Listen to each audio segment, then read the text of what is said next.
Thanks for tuning in. Today I've got a special guest.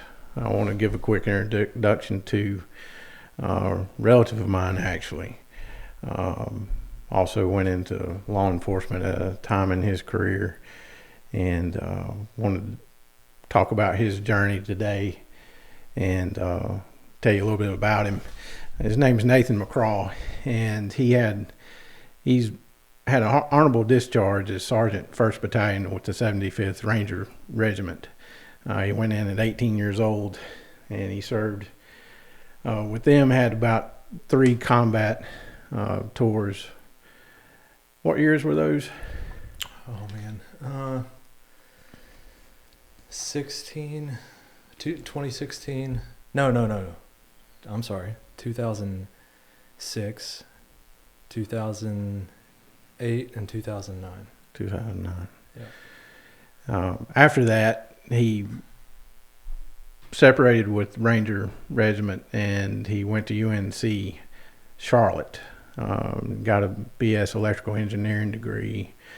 And after his time at UNC Charlotte, he spent 4 years patrol officer with Gastonia City Police Department. After that, he moved on and spent 3 years with Charlotte Mecklenburg Police Department under the patrol division, but then was promoted to homicide at Charlotte Mecklenburg and spent about 3 years in homicide. Now he is out of law enforcement, and he's practicing his degree in software engineering now. And so basically, really interested in talking to you today because you're one that has been through a great deal of law enforcement and decided to move away from the career. And I think there's probably going to be some people that need to hear probably some truths about law enforcement that not everybody talk about, whether it could be the demands that law enforcement has in general, or just some things that are trivial to most people that wouldn't even think about it if they're thinking about a career in law enforcement. Man, your resume is one of the best I know of in law enforcement, period. Okay. Especially with the military experience and coming in college educated and going into departments that I know that have a heavy workload. And man, I'm excited to hear what you have to say. Oh, I appreciate that, Joe. Absolutely. What was the point? How old were you, and what was the influence that pretty much paved your road to go into the military? It's actually law enforcement, believe it or not. Yeah. Our uncle, Paul, Mm-hmm. gave me a book that was an autobiography about a FBI HRT sniper. Mm-hmm. And I read it when I was a junior in high school. Mm-hmm. And at that point in time, everybody's like, you got to figure out what you want to do, what you want to go to college for. And I don't know, that seemed like that was the calling everybody speaks of. That's where I got hit, was reading that novel and knowing that that's what I wanted to do. And then I just had to figure out how to get there. FBI HRT is the cream of the crop in law enforcement, and that's hostage rescue team. Yeah, the FBI's hostage rescue team. And lo and behold, I had a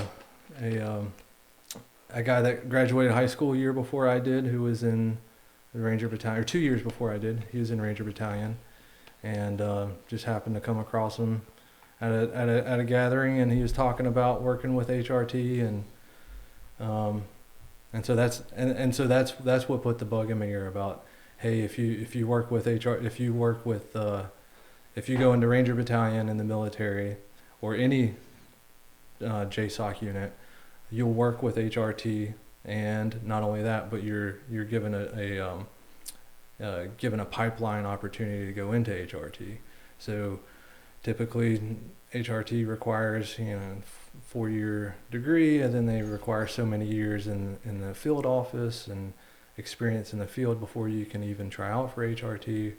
Whereas if you have JSOC experience with deployments with HRT overseas, then you then can go into the FBI, and within 12 months you're guaranteed a spot in the selection process. Researched it, it checked out, and that was I set my path on, hey, this is how I want to get to where I want to go.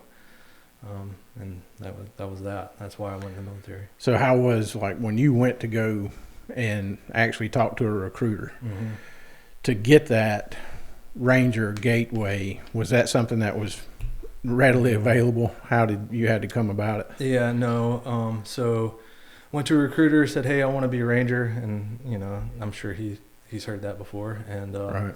so sent me to the Military Entrance Processing Center, which is basically just like a big old recruitment center of, like, you go through all the medical. They find ways to disqualify you for one way or another. And then you pass all the medical, like they check your eyes for color blindness and vision, and look for any abnormalities and movement, or where you've done anything that would disqualify you from doing what they need you to do. And then you talk to someone about a contract, and I said I wanted to be a Ranger, and they said we don't have any of those contracts. And so went through that process 4 times in a matter of probably 4 months, maybe 3 months. And every time I would go, they would lower everybody was getting, at that point in time, people were getting $20,000 to $40,000 sign-in bonuses for the infantry.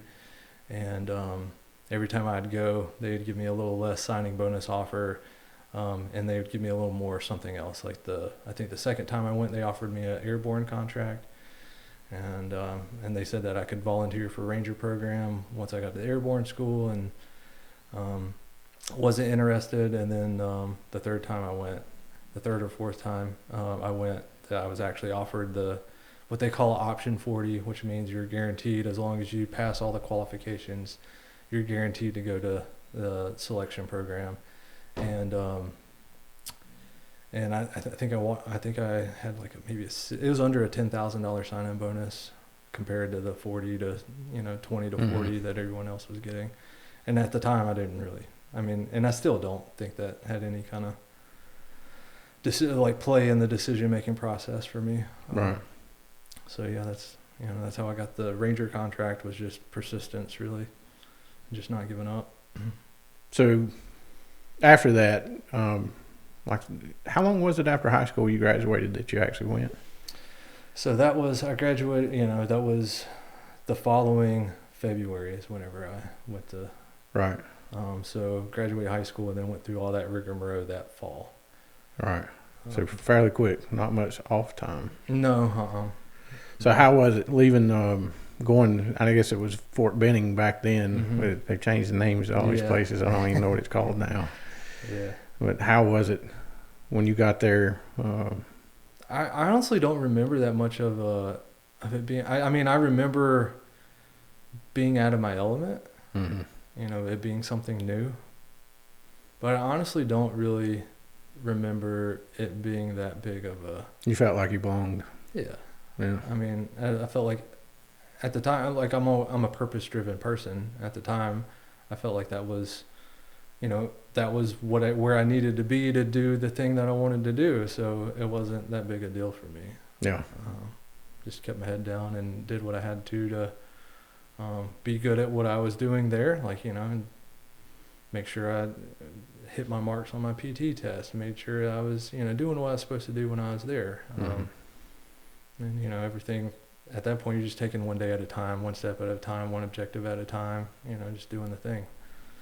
So from that point, how much time did you spend at Benning before your first deployment was for combat, correct? Yeah. So how much time? So let's see. I went to airborne school that summer, and then went from airborne school to, at the time, it's called Ranger Indoctrination Program, which has since been changed, but that was 4 weeks.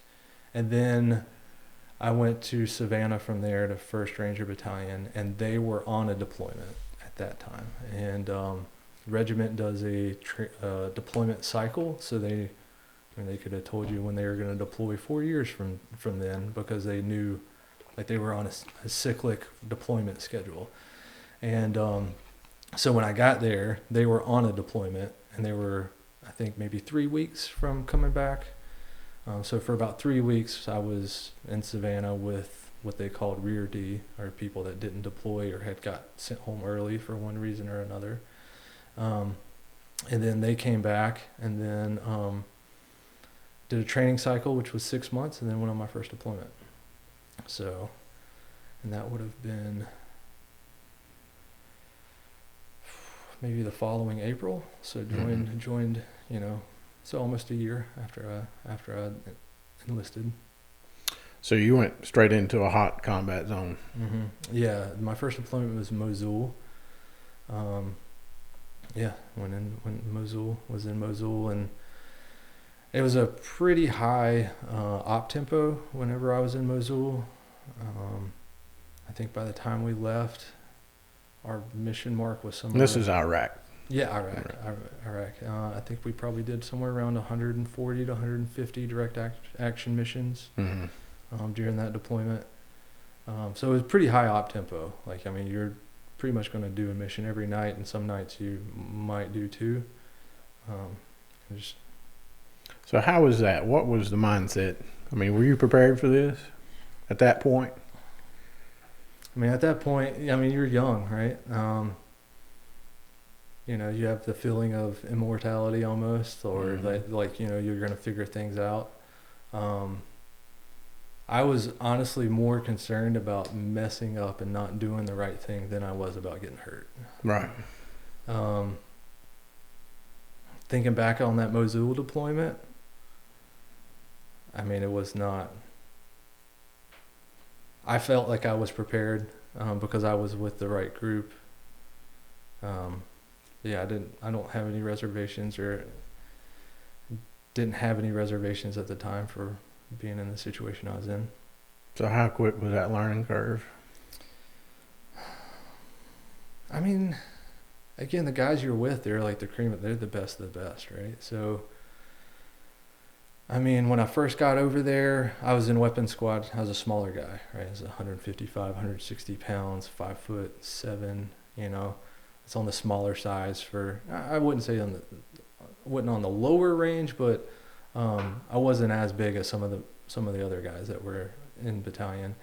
And so you got to prove your worth, so they stick you in weapons squad, which is like, hey, you got to carry all this heavy stuff.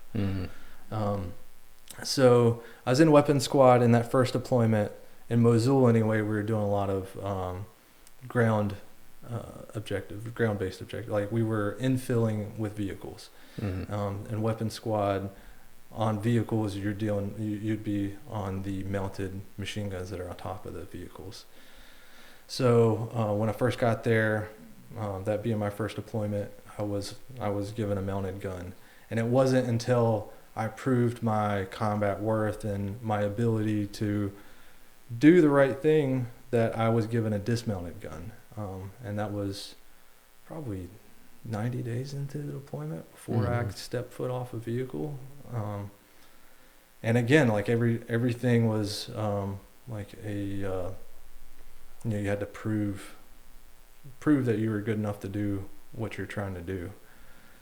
So it wasn't like I was thrown into the fire, or that I was doing something that I didn't feel like I was prepared for, because the whole time I was trying to prove to the guys, like, hey, I can do this. Give me the responsibility. Let me do this. Let me be a dismounted gun at that time. So yeah, I don't feel like it was like I was ill prepared, or that, because the whole time I was just trying to prove my worth. So right.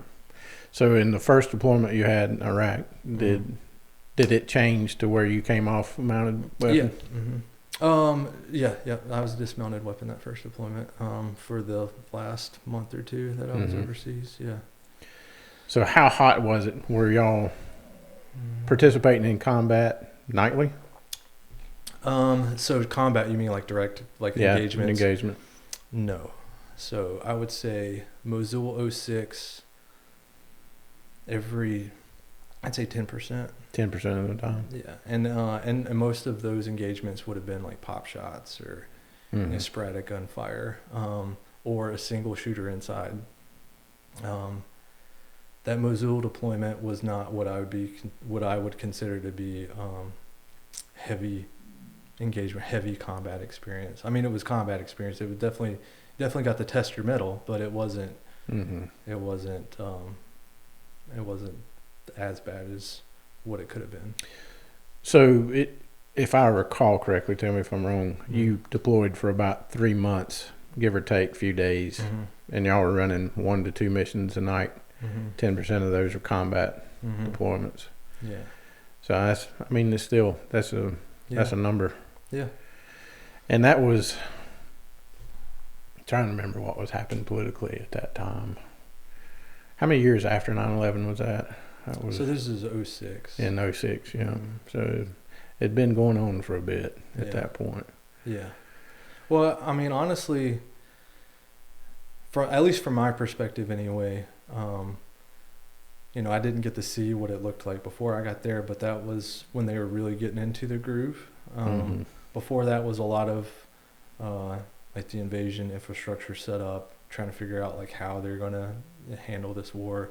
And so 06 was like, they're really starting to get into the groove of how they're going to,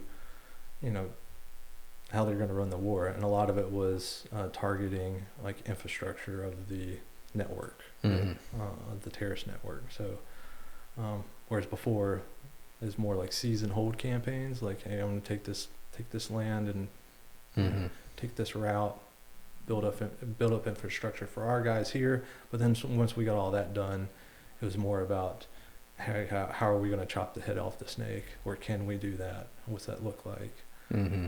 So 06, I think historically, like those time frames was some of the. It was. It was heavy. So your second deployment was also Iraq? Yes. Right? Yes. To Crete, so the northern part of Iraq. How did that differ from Mosul? Mosul was urban, a lot of urban, very big city. A lot of again using vehicles. Things weren't like your field of vision. Everything was like a little more constricted, so to speak. Like you're dealing with when you're out on the streets and the alleys, you're looking down streets and alleys. To Crite's like farmland. So you feel a lot more exposed. And, again, Mosul, I do remember Mosul hitting IEDs like all the time. I mean, I'd say the same 10% we were hitting IEDs, yeah. But, I mean, we were in Strikers. We were in vehicles that could withstand the IEDs. A few times where I'd wake up the next morning feeling like I got in a fight with Mike Tyson or something, but,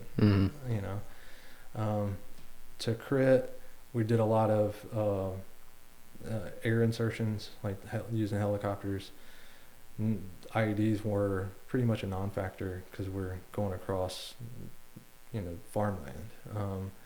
So they wouldn't bury IEDs in the middle of plowed crops. They didn't put them in roadways or footpaths, and we just wouldn't use those. Now, was this because it was more rural? Was it chasing a fleeing enemy at this point? No, it was just we would deploy as platoons, and the platoon would be given a region of, I don't know how much I want to get into the logistics, but it was it just happened to be that was our assignment. Right. Was a rural area, whereas the first deployment, our assignment just happened to be urban area. So it just just happened to be where our platoon was given the task and objective, and so any high priority target in that rural area we would get.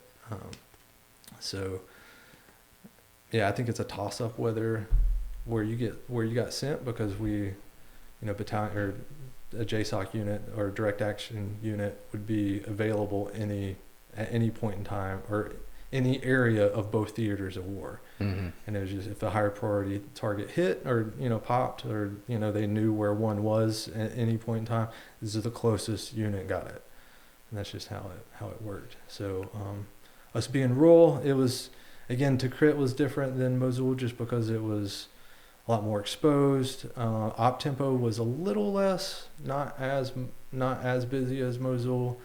No mounted guns.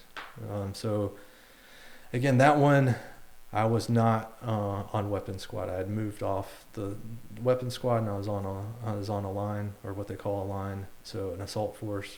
Mm-hmm. Yeah, it's just a little bit different mission set, but still the same job, so to speak. About the same combat. Yeah, I would say so. Yeah, I'd say so. Mhm. About the same. I will say Mosul, we felt, at least me, from my perspective, I felt a little more invincible. I think because just the guys we were working with, it being my first deployment, didn't know what to expect. Everything was like we were doing so many missions that things just like, you just got into a rhythm, and it was just like another day at the office.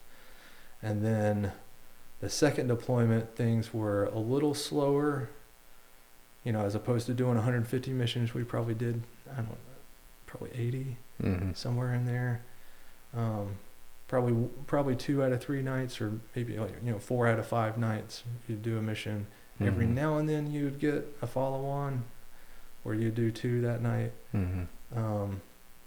And then that was where I saw my first friendly casualty. So a guy in the platoon was killed. So it was just a little, that kind of changed perspective a little bit.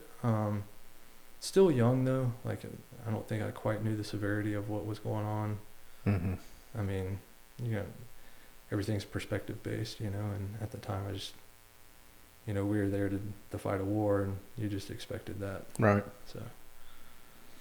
So moving on from Iraq, your final deployment was Afghanistan. yes.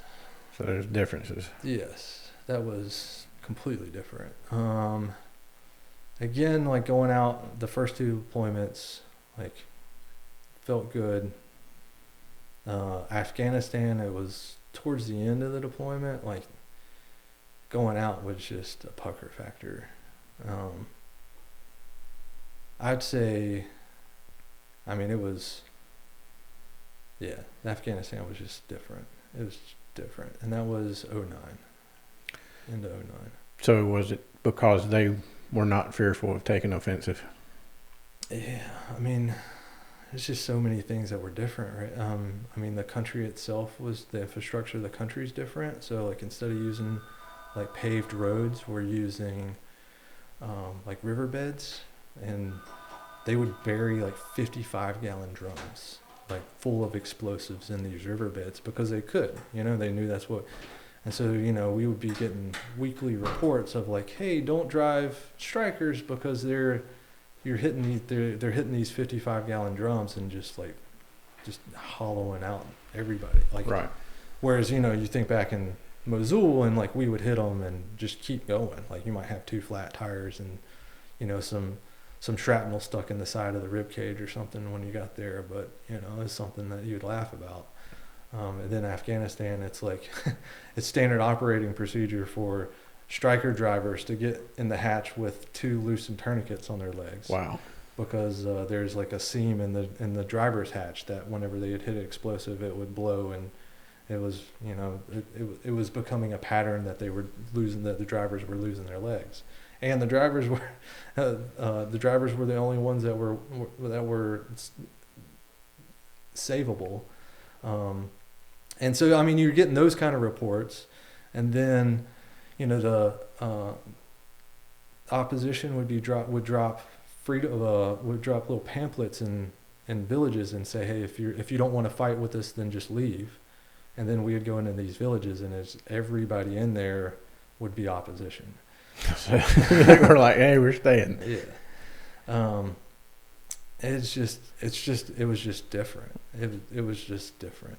Do you think it was because of just the mindset of those people, or if it was? I know it wasn't equipment factor. No, honestly, I don't know. I've removed myself from trying to think too much into it. I've heard that being there, I know we did 1 hit and there's a police car in the driveway. Really? And so we're like, hey, is this the right house? They're like, are we in there? And it, we get the guy we're looking for, and we get the device we're looking for, and it's like, all right, well, yeah, it's corruption, right, at its core. And from my understanding, that it was more of they looked at the Taliban as more of again, this is from my perception of who I talked to and when I was there. I'm not going to say this is factual truth, but they were more of a political party than they were of how we view them as being a terrorist organization. Mm-hmm. And it was more like, hey, these guys are giving us what we need, or they're giving us security for what we need, or we can't survive without them, or you're for and against them. It was just different. Whereas Iraq, it was more like we were fighting foreign fighters on a third party soil. Mm-hmm. So there's several times where I'd go into a residence of local nationals in Iraq, and they were happy to see us. And we're pulling the guy out of their prayer room that was staying there overnight. What a big deal for them. So I know you talked about in your first deployment that you almost had a feeling of being invincible. How was that in Afghanistan? No, it was like the opposite, right? So in Afghanistan, the platoon suffered a mass casualty. So you had basically a whole squad get wiped out from IED. And then, from one IED. Mm-hmm, yeah. And then there was another where we walked into a machine gun. So whenever I was in Afghanistan, I was a regional asset. My position had changed again. So first deployment, I was a weapons squad. Second deployment, I was on the line.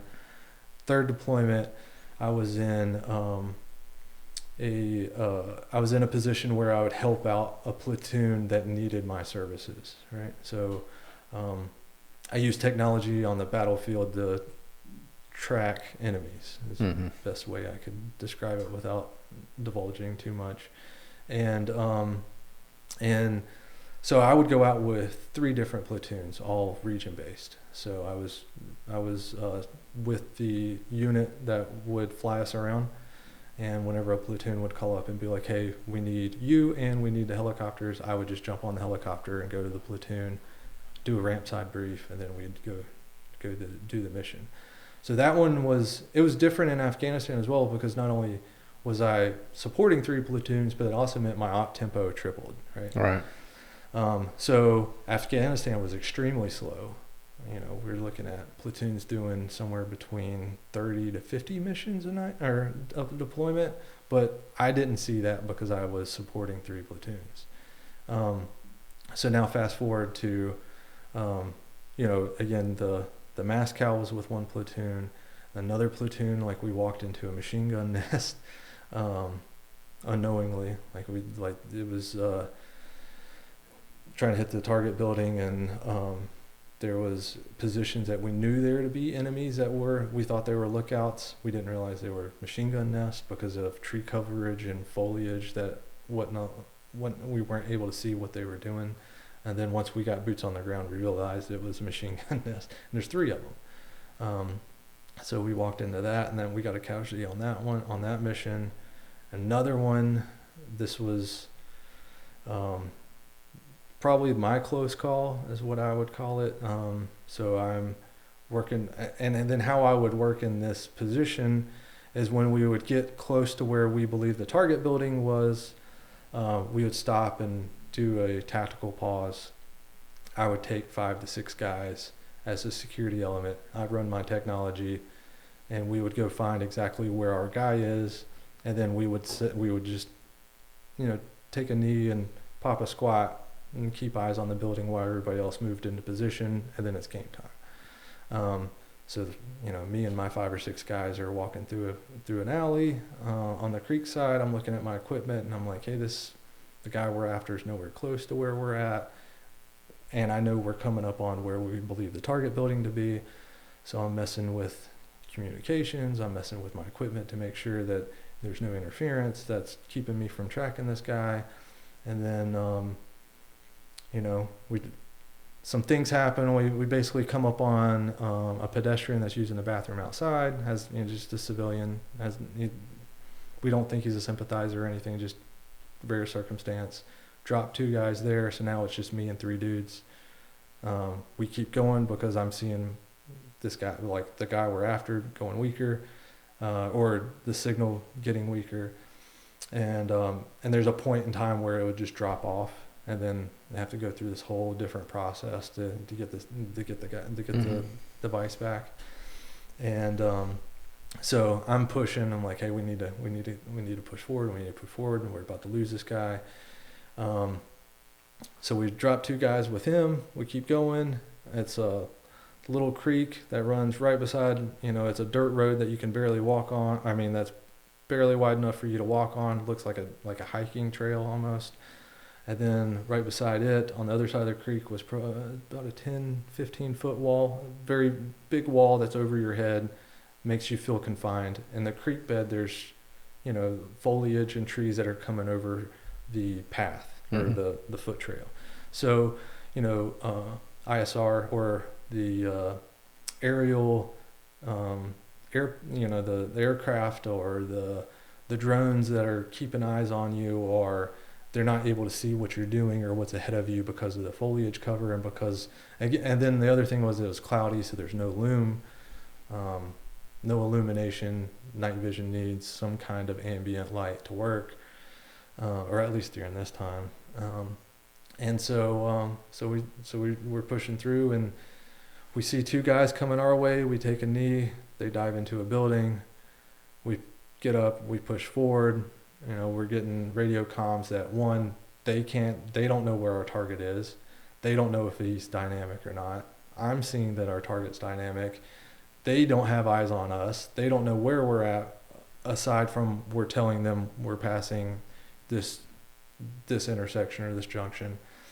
And then we walked by that building where those 2 guys just walked in, and it was probably 10 foot from the footpath, a little bridge that goes over into a building, and they're just racking up. They were putting, you know, their vests with all their AK mags and everything, and 2 of them had already had AKs in their hands. The building had 5 occupants in total, so the 2 we saw dive in plus 3 more, and I suspect the 3 that were in there were already racked up, and the other 2 were walking in there to gear up. I, again, guessing, but I suspect that they had an early warning system that told us that, hey, Americans are in the area, get your boy out, get ready to fight. And that's what they were doing. And so as we walk by, we peer in, and we see what's going on. And so they didn't know you were there yet? Not yet, no. And so one of the guys I was with raised up, and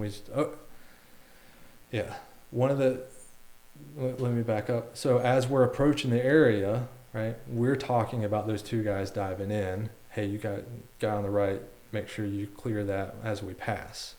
So as we get closer, he sees what's going on, and he just starts popping rounds off, and that's when we look over. Okay. We see all these guys with, you know, there's at least 3 that I could see. And then they just sporadically start firing, like blind firing. I mean, they couldn't see us, but they knew where gunfire was coming from, just because they're and it turned out to be a mosque. So this building is a single open room with 1 doorway in and out.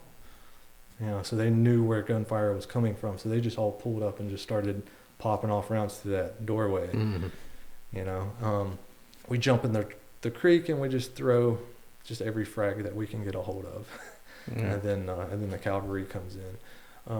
But yeah, I definitely remember feeling the fragments of the wall behind me hitting my cheek. Wow. So it was definitely, that was what I would consider to be like a close call, you know. But at the time, again, like if you're talking about, you know, being aware of that close, I mean, honestly, didn't think 2 things about it. We had that was when one of the guys got shot in the neck, and I saw a medic throw a feminine product in because it didn't hit an artery, it was, you know, but it was definitely a wound that went through his neck, and they packaged him up and medevaced him out that night. But yeah, that was, I think I've told you, the reason I bring that up, I've told you that story. Yep. Yep. That was the first time I've heard of tampons being used for Yeah.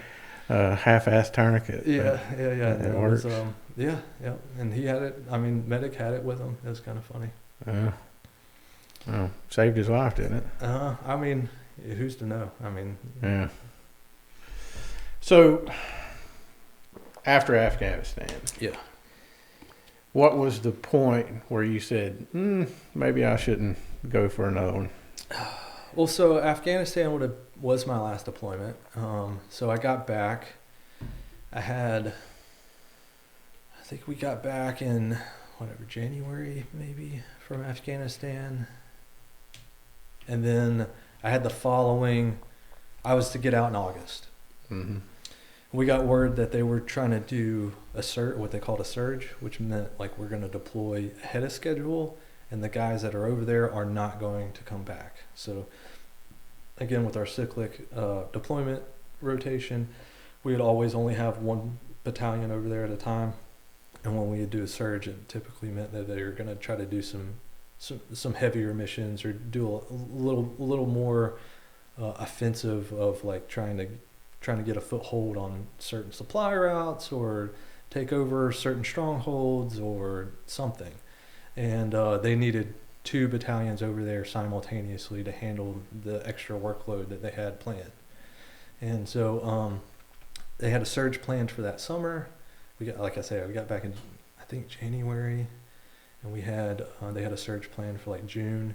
I was to get out in August, and I asked to get out. I knew I was getting out. Like there wasn't a question to me of whether I wanted to re-enlist.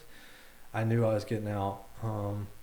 That's when I was dating my wife at the time, or she was my girlfriend, but now my wife.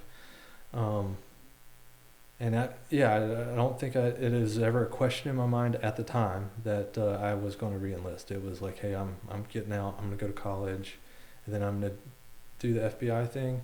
Mm-hmm. I think that was still like a question in my mind. It had since changed a little bit. My Mosul deployment, first deployment, talking to some HRT guys, and they were like, "Don't do it." Really? Yeah. And because I was taking criminal justice classes online, I was like, I'll just get a criminal justice degree, and then I can double tap this whole like need a degree to do the HRT thing, and then I can just knock out 2 birds with 1 stone. And so I was actually talking to the HRT guy about the knock and announce case law that was in Maryland, right, or absolutely. Baltimore, yeah. And he was like, oh yeah, that was my unit. And I was like, and so lucky him. Yeah, right. But yeah, so it got to talk to him about going in HRT, and he's like, don't do it. Like he said, I've been married 3 times. My last divorce, I think I was home for 30 days out of the entire year. So I don't know the specifics, but I heard something about it. Like when you get hired on as HRT, you pretty much have to live so far from an international airport and have to be able to deploy like in so much time. Well, so again, like I can't speak from experience. This is only from what was told to me. But they had very much like the same thing that we did. They had like a cyclic rotation, and they had different like ready states, so to speak. Mm-hmm. One would have been like training, where you're like, you're not prepping for anything. Another one would be like a domestic deployment, where you're doing things in the States, and you would be the team that they call. And again, they only had, I don't know what they called them, whether it's squadrons or teams or whatever, but they only had, I want to say 3 or 4. Again, I can't speak from experience, so I hate to say too much about it. Right.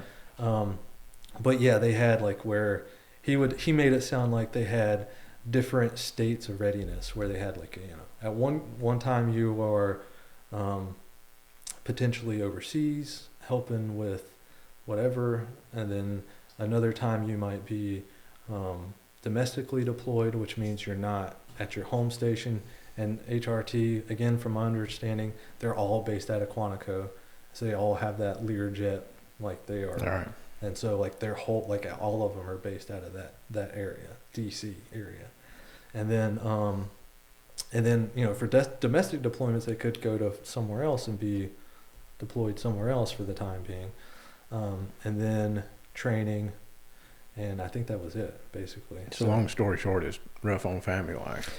Yeah, like he was basically told me it was non-existent. If you want to Yeah. do anything with your life, don't do HRT. Yeah. And again, you'd probably have to talk to some of those guys directly, but that was what was told to me on several occasions. So you were ready to transition over to, well, a life away from the military, Yeah. to start a family and to finish up a college degree. Yeah, at the time I didn't really know. Like, as far as I knew, I wanted to get out of the military. I thought HRT was still in the sights. I really liked the position that I was in the military. I'd love to do that on the domestic side. HRT has some kind of position like that as well. There's a few other like teams or entities in the domestic side that did that. But they all required a 4-year degree. So that was, again, purpose driven, one step at a time. And I was just like, I got to get this 4-year degree. Right. So get out of the military and go into college. How is that? That coming was from awful. So I mean, really, I'm coming straight out of a war zone Yeah. into College classroom. yeah.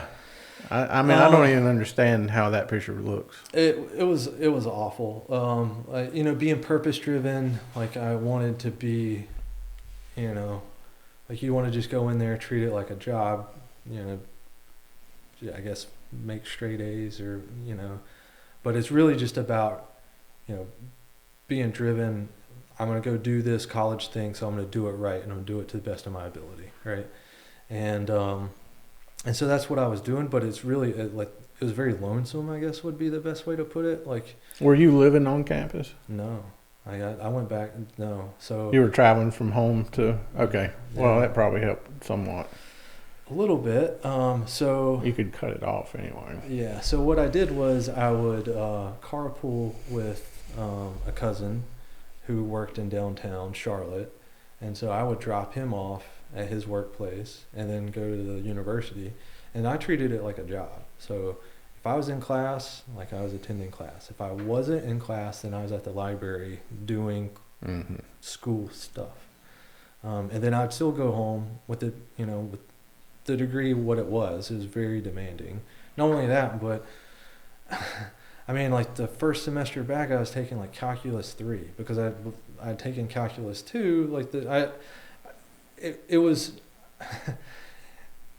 for such a gap in education. I was going into some pretty advanced stuff that I was having to A little rusty. I was making up a lot of lost time, and so even when I'd come home, I was still buried in a book.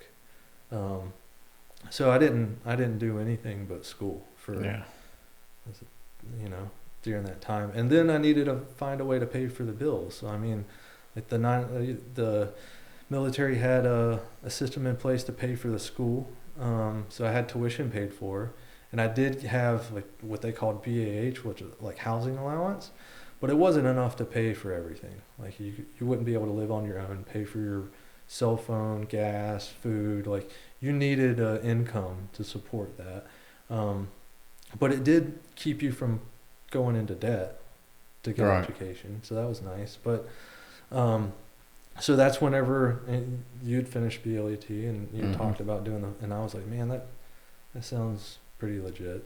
And so that's when I went to BLET and got part-time employed within law enforcement while I was still in school. And that kind of gave me an out, as far as still in the book all the time, doing all these things that was school related, but then that still gave me an outlet, but it wasn't enough. Like I felt very lonesome, very lost almost. It wasn't necessarily like how others treated me at school and feeling like you're out of place is definitely the best way to put it. But it was just going from petrified, purpose driven of like exactly what to do and how to do it and how to be better at it, and you're surrounded by people that want to see you succeed, and they might cuss at you and tell you to do push-ups all the time, but that's like, it's all that purpose oriented.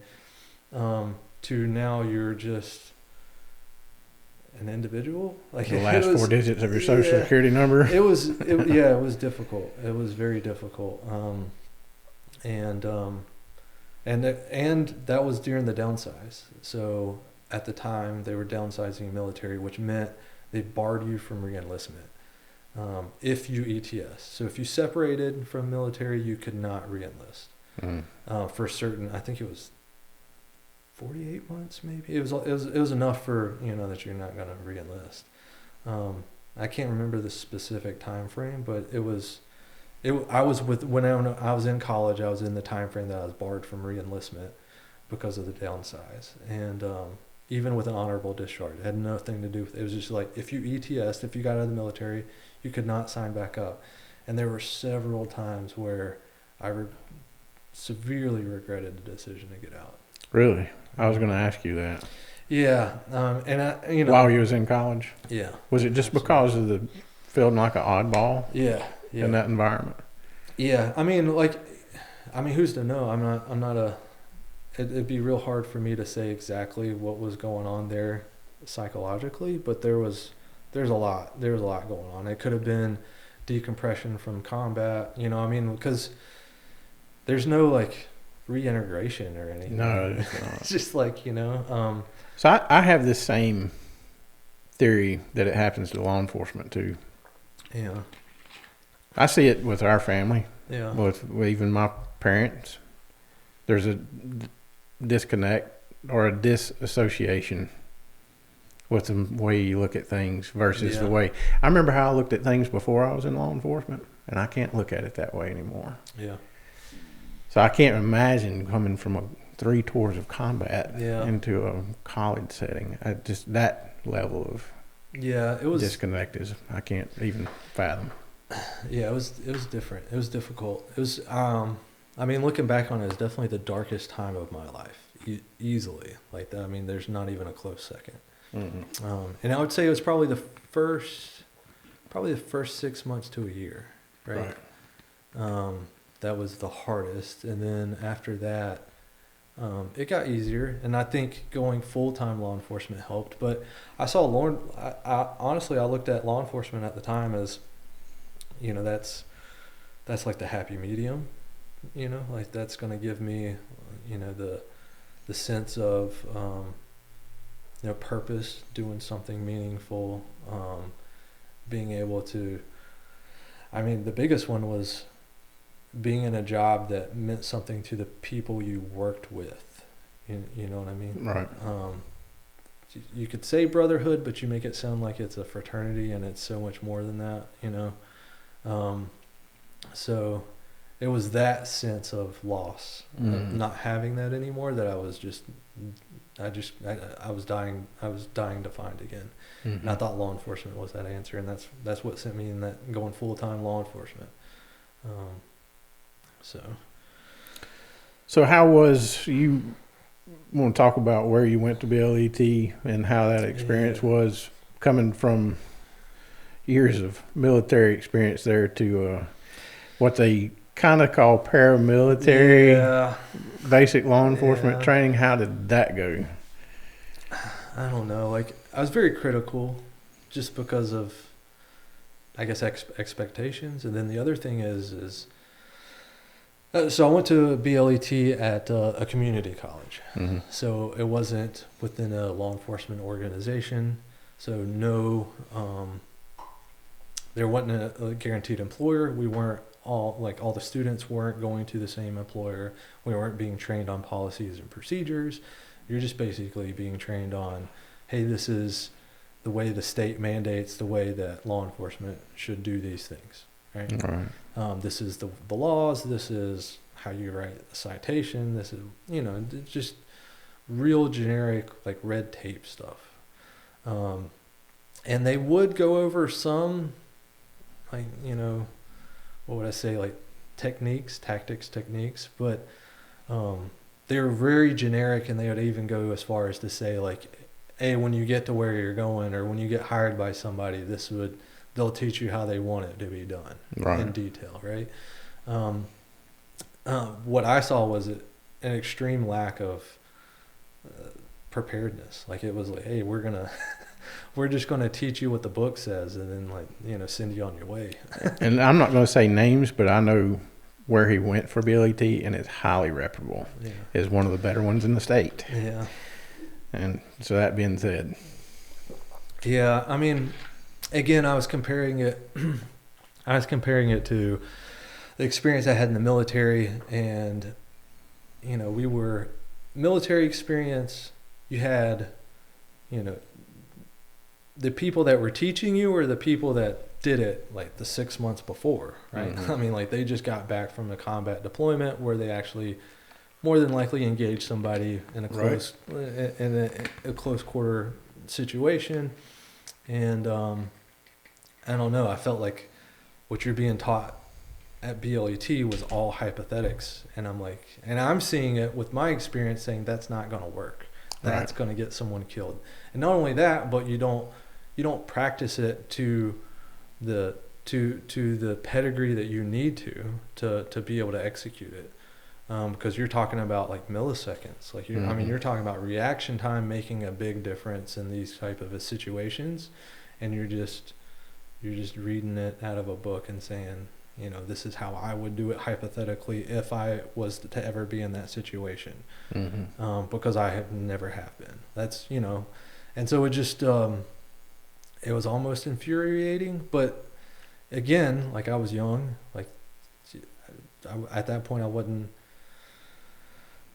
23, 22, 23, and it was just, I don't know. I felt like I still had that sense of immortality almost, and that like that isn't going to happen to me, and it was more about like you're not doing it right, and I think that was the perception or the mindset of, you know, of me at the time. Yeah. So, but yeah, once going through BLET and finishing that, like I had a class of 30, I could see like maybe one or two that I would want to work with in that capacity, you know. Do you remember how many even graduated from your class? Probably 30. 30. Probably. Is that what it started with? I think we maybe chiseled out half dozen. Yeah. Maybe. So that's actually a high percentage for typical classes. To get 30 to graduate, that's pretty good. Yeah. So moving from BLET into, let's just go straight to Gastonia. Yeah. So that's really the first full-time position. Mm-hmm. And man, Gastonia, if anybody watching this and don't know, is basically a suburb of Charlotte now. It is booming. Yeah. A lot of population. I-85 runs right through the middle of it. So let's talk about first few nights on the road. Yeah. Having an FTO. Yeah. How does that go? It wasn't that bad. They stuck me with knowing military experience from the resume. They stuck me with military, you know, law enforcement from military. So that's good. That is yeah. I've never heard that done, and that is a great thing. I've never even thought about that. Yeah. So both my FTOs were, because I had two during, you know, whatever training, and it was both of them were military. One was, I don't know if he was retired, but he did active duty time, and the other one was National Guard and had spent. And he was National Guard at the time of whenever I was going through training. So it was easy to relate to him. We spoke the same language. We both had the same, like, you know, level of competency as far as like, show me what the right way, you know, or teach me the right way, show me the right way. Now I'm going to do the right way, and then we're going to talk about how I fucked it up, and we're going to fix it, right? And that was, you know, and it was expected of, you know, a higher level of standard typically with that kind of mindset, so to speak. I don't know. I felt like I went through. I felt like my PTOs were good. I felt like I went through and had a lot better experience than I did when I went through BLET. So how was public engagement? How natural did it feel? None. Yeah, I still don't feel natural publicly engaging. I mean, it's no, it's robotic in a sense. Yeah. You know, I went into law enforcement not thinking that's, you know, that public engagement or the community policing, which was a big that was a big push when I went in, and that was like the topic of discussion, like day one. Right. Was like, you know, community policing is, you know, that's the new hot topic, and it was still pre Michael Brown era, but it was like, you know, it's a hot topic of making sure that somehow talking to a business owner before a break-in will keep the store from being broken in. I mean, there's a lot that we probably shouldn't get into that deals with community policing, but or the mindset behind it and or how it works. But I didn't know that was a thing when I was getting into law enforcement. I thought it was an extension of the military, that I was going to be the guy that stood between good and evil and caught around if he needed to protect the innocent. That's what I thought it was. I did not realize it was going to be more of like, you know, just talking to people. It's a lot of that. I mean, that is 90% of it. Absolutely. And a lot of the times when you're talking, you can have suggestions, but you really don't have the answer. Or either they don't want to hear the right answer. If you're trying to tell them, hey, you got to get off drugs, man. You know, but so how, I know Gastonia, I remember some of you talking to you. How often was it that you had to go hands-on or foot chase or? So Gastonia was, I mean, so it's an interesting jurisdiction in that it has some violent crime and, like, you know, perception's everything, right? So at the time you're like, oh man, Gastonia's hot. But it's not. I mean, it's, you know, I would say on a normal week working, let's just say you work 4 days that week, you're probably going hands-on 3 of those days.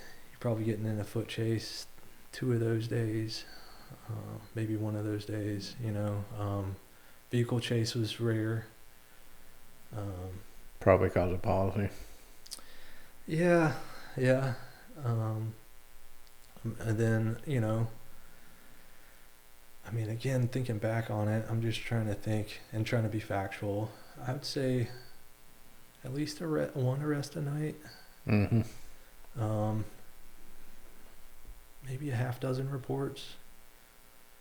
So, you know, like, you felt like you were doing some work and you didn't have a whole lot of downtime. And when you're talking about hands-on, this is having to get physical, a little bit of force, because somebody has resisted you in the beginning. And that can be from just questioning somebody or just pops up. So what was the hardest thing for you to get accustomed to doing that you weren't comfortable with in that first era or your first year of law enforcement? What was the thing that you struggled with the most?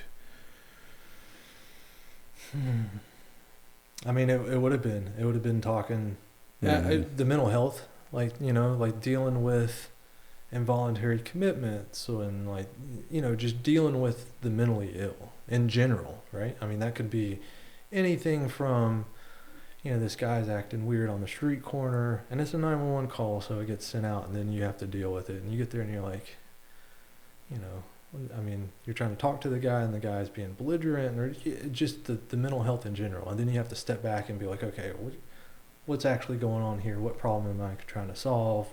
Is this guy doing anything illegal, or is it just, you know, he's just getting caught on because he's not acting right? And he's not acting right, but is he doing anything illegal? Right.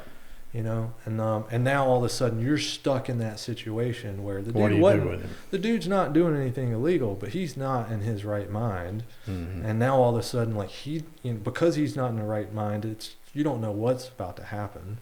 And then all of a sudden he might be trying to do something, and then, like, man, there wasn't anything illegal going on to begin with, but now you're in the situation. That was the hardest part. It was being put in a position where you need to be decisive in an indecisive situation. How much time did BLET spend on that? Like none. None. Absolutely none. It's absolutely none. And I don't think if anybody's watching this thinking about getting into the career law enforcement, I can tell you that is going to be a majority of your calls. It's somebody that has a mental health issue that sometimes you will be able to assist that individual, and then sometimes you will have nothing in your toolbox that fits that case. But you can't really leave it, but you can't really stop what's happening either, because there's not a general statute that's being violated. That was the thing with me when I went in my first few weeks of riding along with a field training officer in my early days. I always heard, there's people out there that's a little off, involuntary commitments, that kind of thing. But I didn't know how thick the population was. And I don't think the general public understands that. And I'm not so sure it's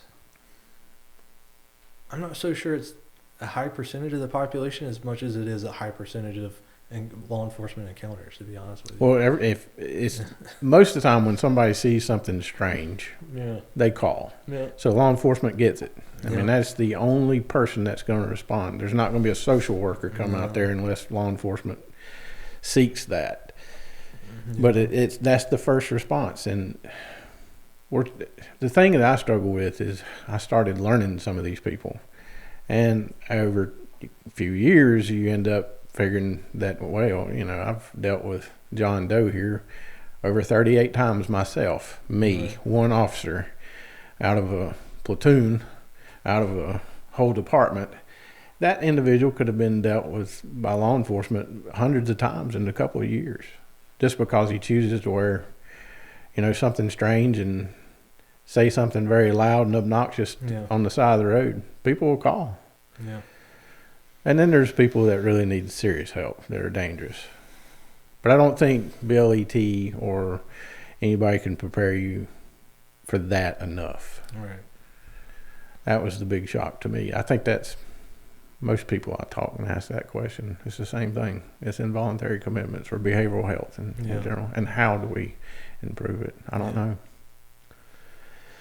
So after you started, you spent 3 years at Gastonia.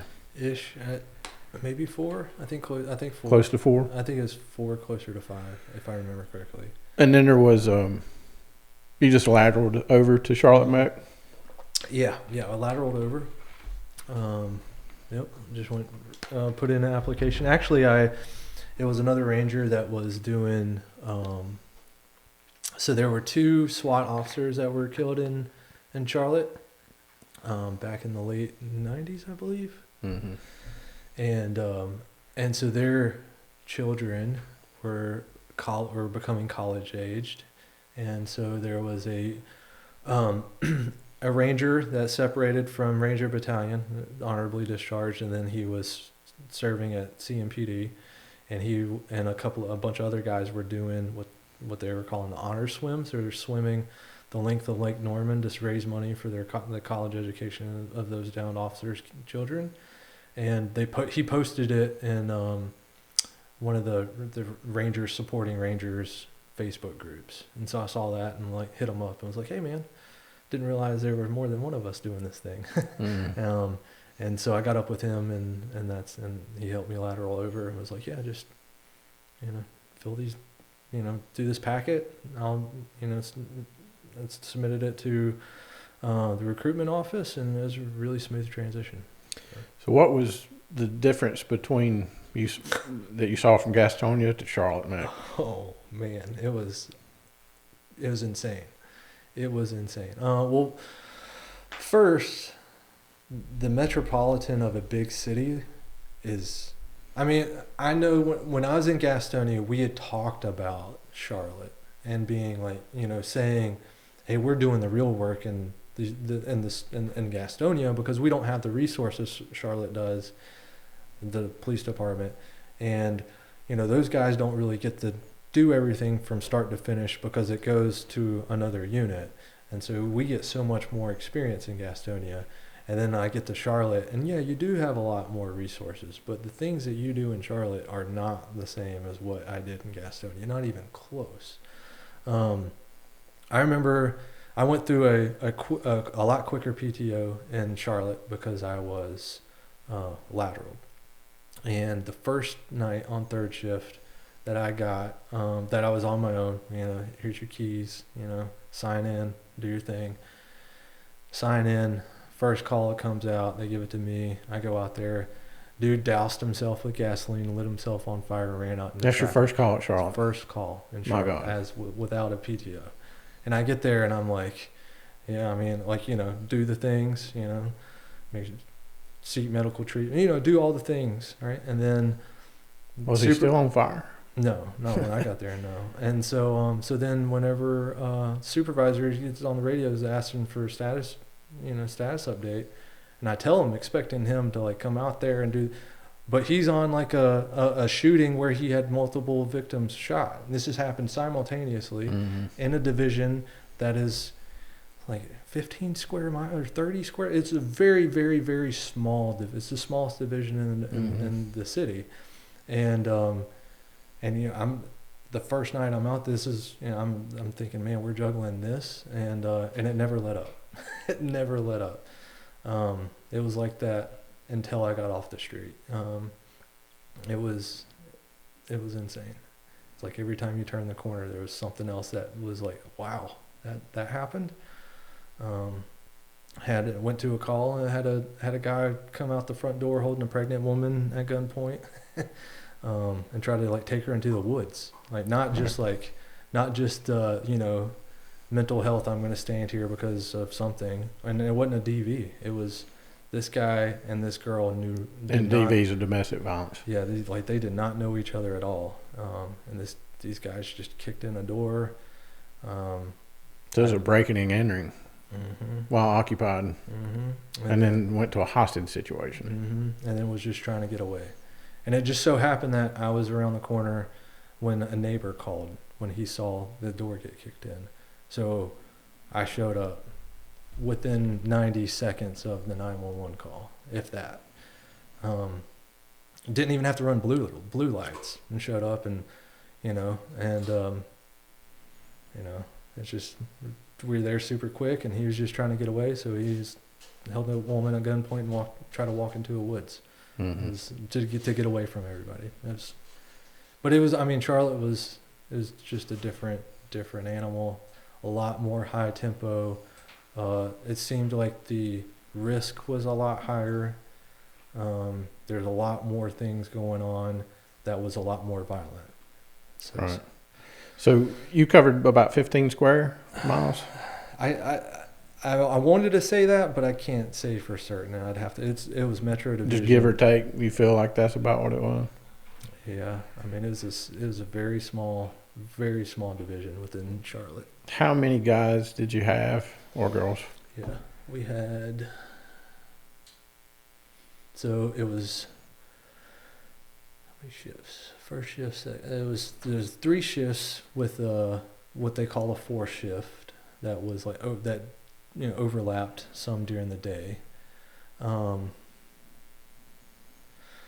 say in the middle of the night when it was just third shifters, we probably had 11 or 12.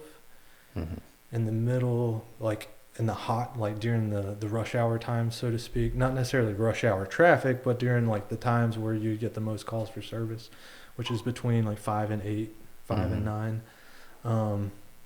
probably 15 or 20, because you had third shift and second shift, so maybe even more than that. But yeah, I mean, Charlotte, that was the other difference, was Gastonia. I remember wrestling with people with 2 guys, and you get a third and fourth after everything's done to help you kind of settle the smoke. But but in Charlotte, like you get on the radio and you got like 15 people within a minute. Like you've got a ton of people coming from, and then if it's officer involved, where you get on the radio and you say, I need help right now, the whole city will come down on top of you in no time. So you definitely you didn't get the sense of being left in the wind, so to speak, in Charlotte. And that is a big difference between rural settings, which I'm more familiar with, versus a huge city. We had 8 guys working, I mean, technically over 400 square miles.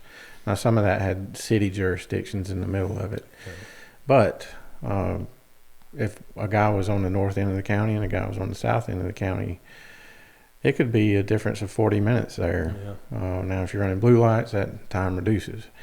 But the backup, if you needed it, was not immediately there. Right. Sometimes 5, even 10 minutes Yeah. in some cases, depending on what the call volume was for the shift. So that's something I've always been a proponent of. Is I don't think the communities for each scenario, whether it be a large city or a rural setting, actually understand the coverage of law enforcement they have. Yeah. It could be perceived as it's almost misleading a little bit. Yeah, I could see that. Especially when you talk about a county having 80,000 people plus in its jurisdiction. And some of those are in cities. So Yeah. there's going to be city police that cover that. But out in the county, there's a high percentage of population and there's 8 people routinely on Yeah. a shift. It's I'm always more proponent for getting more boots on the ground. Yeah. So I'm glad that Charlotte could provide that for you guys. Yeah. Again, that's the way it was when I was on the road, and I do think the numbers have went down. I don't know how much. I didn't look in before tonight, but I know at one point they were at 60% capacity. Mm-hmm. So I would imagine, no people on the road had went down.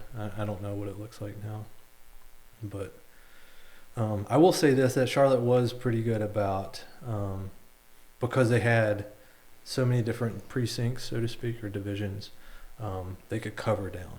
Like, so if you have hey, I got home or my car got broken into, or hey, check out this weird dude standing on the corner of the street. I mean, those are going to be, there's going to be 20 of those calls in Charlotte at any given time, right? Right. And so those would be like priority 5 calls. Like, again, lower the number, the higher the priority. Right. And so 5, it's like, hey, we'll take care of that when we can.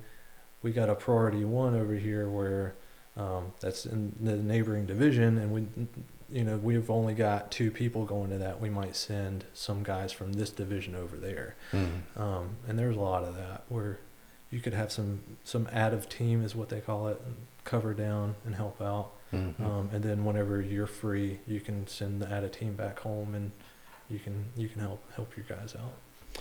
So after three years patrol, Mm-hmm.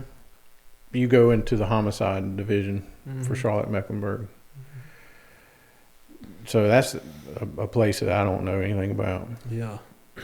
Yeah, it's different. How was it? Different. I mean, it's I don't know. Kind of regret it, kind of don't. I think there's more, at least for me. What was the desire to leave patrol to do that? What was the one thing you could say, this, all right, I'm going to go do this now? Yeah, that's an easy one. So Charlotte has a team called VCAT. So that'd be like the local HRT, right? Mm-hmm. So I get a new supervisor comes to our division, super squared away guy. The first thing he does, he sits down, he's like, hey, what are your goals? And he talks to all his guys. Hey, what are your goals? Where are you trying to go? What are you doing to get there? And so I was like, VCAT, that's my goal. What are you doing to get there? Well, I don't really know. Like, I'm trying to be good at being patrol. He's like, well, that's not going to get you there. He's like, you got to be good at investigation, because that's going to get you there. Because a lot of VCAT is, yes, getting to the violent criminals and taking them down, but you got to know where they're at. And that's that's a lot of what they do is going to be investigation, and they're going to hire based on investigation, because they can teach you the techniques once you get there, because they want the techniques to be the same, right? So they're not hiring people with good technique to bring in new techniques. They're hiring people with good investigation skills and teaching them techniques. And I was like, oh, it makes perfect sense. So he was a homicide detective for like 10 plus, I'm going to say closer to 15 years probably before he got promoted. So I just hung on to his coattail. And that was it. Like anytime we had a deceased or a homicide, and we unfortunately had a lot of them, he would just walk me through exactly what needs to be done and how it needs to be done. And to the point where I answered, I think it was twofold, honestly. One, I just happened to catch a guy stealing plywood off a construction site in an area that was worked off duty by a homicide detective, which completely coincidental, right? And so that homicide detective then read my report and was like, oh, this dude squared away. Like he did everything right with the consensual encounter and doing the investigation to make sure that, or to find out what he was doing. And then he went as far as to like basically nail him to the wall on, yeah, this dude is doing illegal things. And so I think that helped me a lot, because that homicide detective called me and was like, hey, have you ever thought about investigations? Because I ended up having to do a search warrant to get because this dude had came to get plywood multiple times, and he had a trailer full of plywood. And then whenever I encountered him, he was on foot with like construction gloves at like 2:00 in the morning. Like, I mean, it doesn't take a rocket scientist to figure out what's going on, but the way I approached it, I didn't do anything that would constrict or nullify anything that I collected, any of the evidence or statements or anything like that. I didn't do any kind of constitutional violations, and did everything pretty much by the book. And then went as far as did a search warrant for his residence to get the rest of the plywood that was behind his house. Did an interview room that was recorded for plywood. Again, that's like, all things going on in Charlotte like this. But supervisor's like, hey, what do you want? How do you get there? I was like, investigations is how I got to get there, so let me do it with plywood, right? Yeah. And so did a search warrant in the dude's house, got all the plywood, did a recorded interview in a interview room, and got a full confession. Like did all the things, and then that was I think one thing that set me up. And you did this on patrol. Yeah. So that's the one thing that some agencies does not have the ability to do a thorough investigation like that, where it is step by step because you have to be available for calls. Yeah. You only have so many guys. Right. But see, again, like they could just call out a team while I'm in the interview room. Right? Convenient. And so, then that was one good thing that went my way. And then the other one was responded first to a homicide. It's just like I say a typical homicide, but typical for that area of just like shots fired, people running everywhere. I show up. Guy like is in the middle of the road, and which isn't uncommon again for this area. Historically it was a very violent area. I don't think it's that way now, so I don't really want to speak to where it was, the location. Dude in the middle of the road. I pull up, roll down my window, because I'm still, we don't know if there's a crime. We don't have a victim. We don't have anything. I'm just in the area. Dude's in the road, like looking like he's not right. Like things aren't right. Like just erratic movements. He's not moving directly from point A to point B. He's just there in the middle of the road at probably somewhere between 11 and 1 o'clock, like at night. So middle of night. And I roll my window down, like, hey man, what's going on? Do you and he says something about a shooting, and that was unsolicited. And I said, where'd that, what happened? And again, because I deal with so much mental illness in that area, I have 2 homeless shelters that I deal with in that area. Well, actually 3. So I get a lot of mental illness calls, or dealing with mental illness where they just speak belligerently and it doesn't make a lot of sense, and it's just because that's just what's going on with them at that time.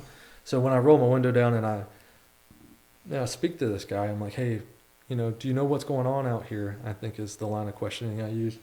And he just gave me a very belligerent answer, but it had something to do with someone shooting. And I just assumed probably shouldn't, but I just assumed it was him being a mental illness issue. And I asked him about, did you see who got shot, or if anyone got shot, or where the shooting was? And he just pointed in a generic location that was like across the road. And there's a lot of cars. Like, I want to say while this is going on, there's probably a steady line of traffic going in both directions. Right. Okay. And so I shoo him out of the road so he doesn't get hit. And then I start driving in the direction that he pointed. And there's a fire truck, because it was a priority 1 call of someone getting shot, or someone got shot. And that's the only information we had. Fire truck's looking for the same thing I'm looking for. If there's a victim, if there's a crime, if there's some kind of disturbance. And the pocket of darkness that you can't see on this extremely busy road, and it's at an intersection, and both roads are busy. So there's a line of cars going, and again, in the middle of the night. So I can't, like, during the day, this would be like bumper to bumper, standstill, stop and go traffic, right? And in a pocket of darkness, we find, somebody laying face down. And me and fire get out. We don't see any blood or anything. We turn him over. Fire immediately starts going to Narcan, which is the same reason why I told the guy, like, hey, you're probably, just, right. So for the same reason they're giving this guy Narcan that they just found laying on the ground is the same reason I just told this guy to, run off, right? Because it's just the area, and just preconceived implicit biases, right? Right. And I was of the mind that this could be a victim, so I asked fire to do an assessment. I was like, hey man, can we do a health assessment can we do an assessment on this guy before we give him Narcan? And they went ahead and gave him the Narcan in the nose. And then there's like, well, do you see any blood? And they pull his shirt up, and sure as shit, there's a Sucking chest wound. No, it was a perfect circular gunshot wound that was directly on top of the heart. So it must have hit the heart. So this guy's gone. Yeah. Mm-hmm. No blood. Not a bit. So that happened. It started to, and so then we, again, busy area, stretched thin. We had a lot of other stuff going on in the division. I took charge of the crime scene. Basically I told fire they couldn't leave because we didn't know if there were shell casings under their truck or not. They didn't like that, but called for ADA team to come in, had roads shut down, had officers looking at, or hey, go to that gas station, look at the video, got on. We have something called, they had something called real time, or they still do, I believe, in Charlotte, which is a center of tag readers, video cameras, and it's all wired into one giant room, and you have a bunch of detectives in there reading or watching these cameras as it relates to calls for service and tag readers. So I get on and ask them to have a detective from real time switch over, tell them what we have. Hey, I need you to start, looking at cameras that are working in the area, and also start pulling anything suspicious from LPRs in the area. And homicide responds in like 30 minutes, and I've got all this done, and it starts raining, so I go ahead and bag the cell phone. And all this was from previous, direction from the new supervisor that had done homicide for a while and was like, this is what we look for, and this is what we would like done if we arrive. And so I had all that done, and then it turned out, and then I had responding units track the guy down from the middle of the road. Turned out the dude in the middle of the road was in the vehicle when the incident happened. Yeah. So he wasn't just belligerent. He was out of frame of mind because he just saw someone get shot. Mm-hmm. And that's why he was acting crazy, because he saw something crazy.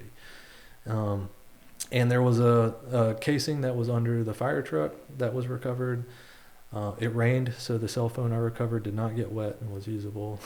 So there's a lot of things. And that was probably within a month of the plywood thing. That, again, two things that just coincidentally, one, obviously homicide would have dealt with, but the other one I was just using as a career building opportunity, and it just happened to involve someone from homicide that saw it.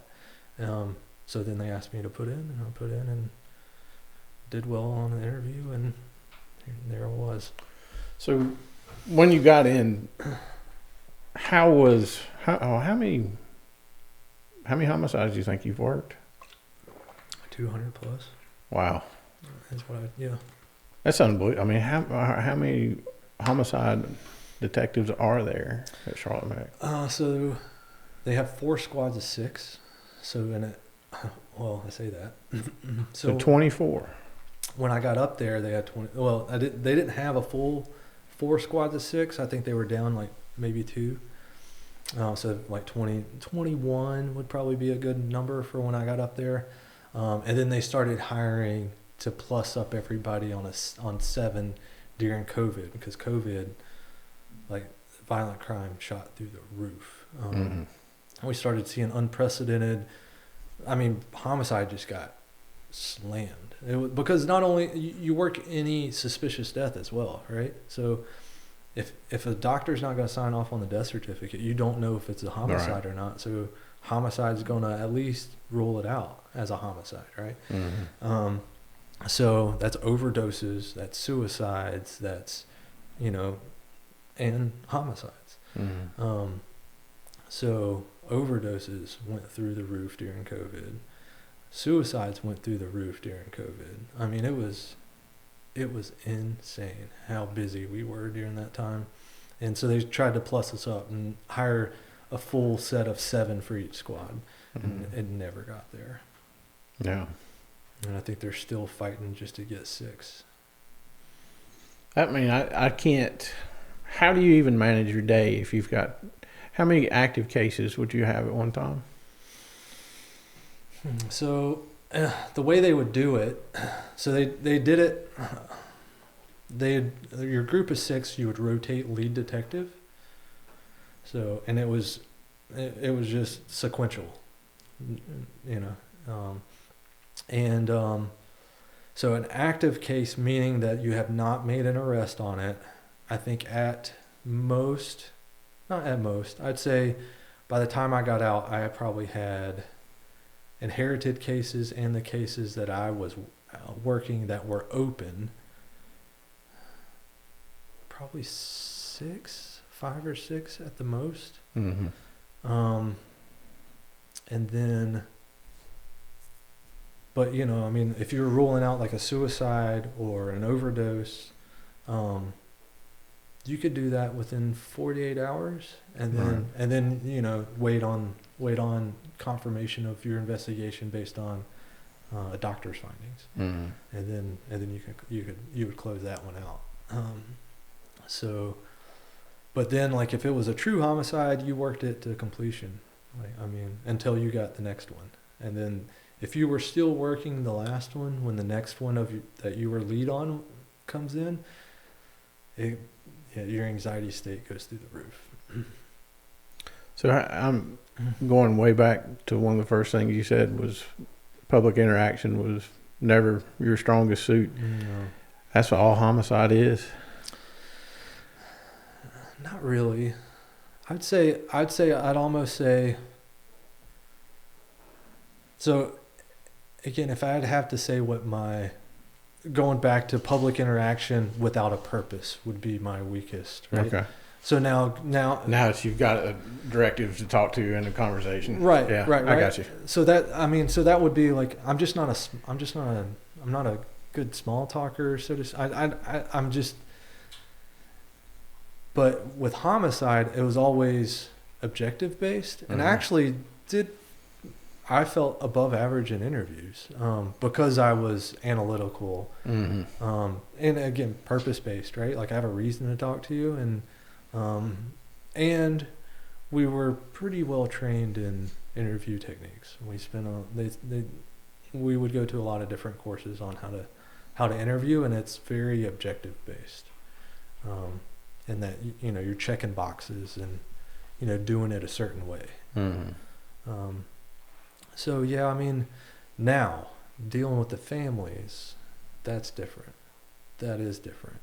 And I was people in my squad would tell you, like, hey, McCraw, you're real robotic.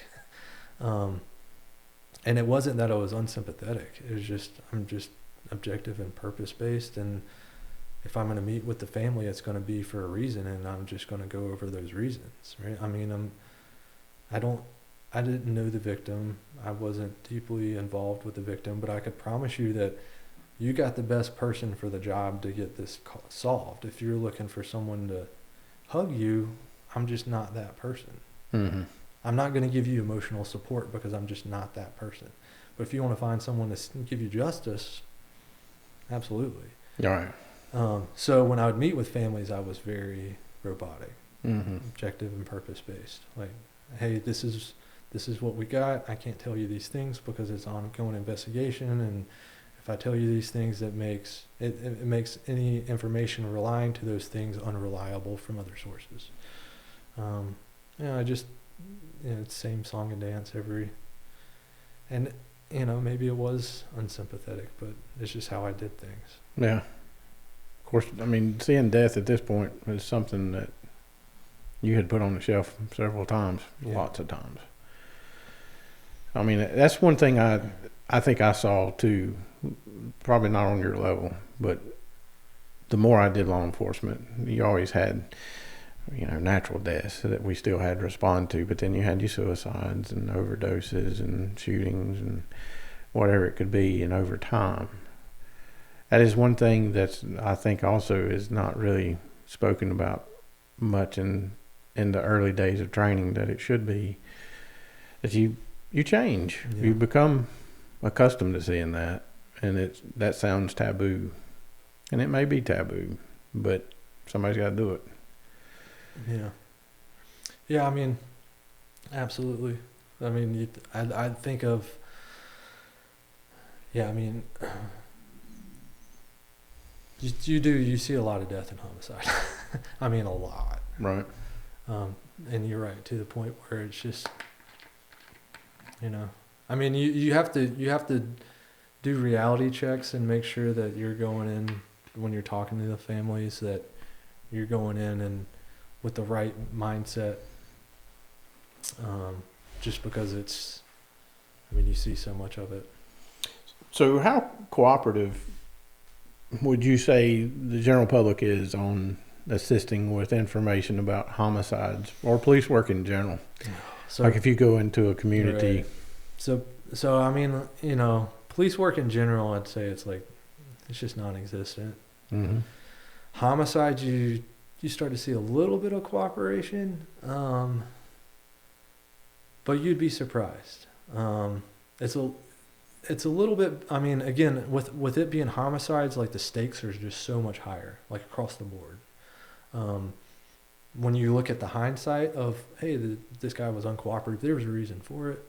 It could be involvement, it could be guilt, it could be whatever, right? And a lot of times, because of the nature of the crime, you're investigating it so fully, and you look at all aspects of what happened and who was involved, Mm-hmm.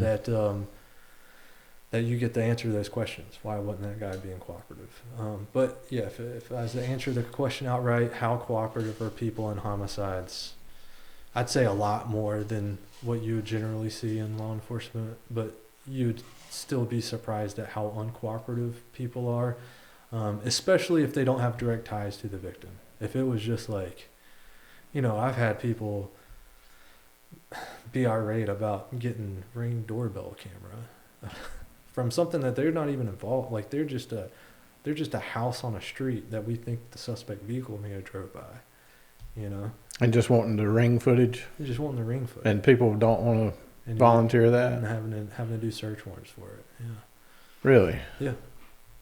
Yeah. It's like. Because they just don't want to get involved? Or? No, just because I think it was a mindset. Again, this was, the time I was in homicide would have been, I got out in 2022. So it would have been like right after the COVID era, or during the COVID era, and right before the COVID era. Right before the COVID era wasn't near as bad, and then COVID hit.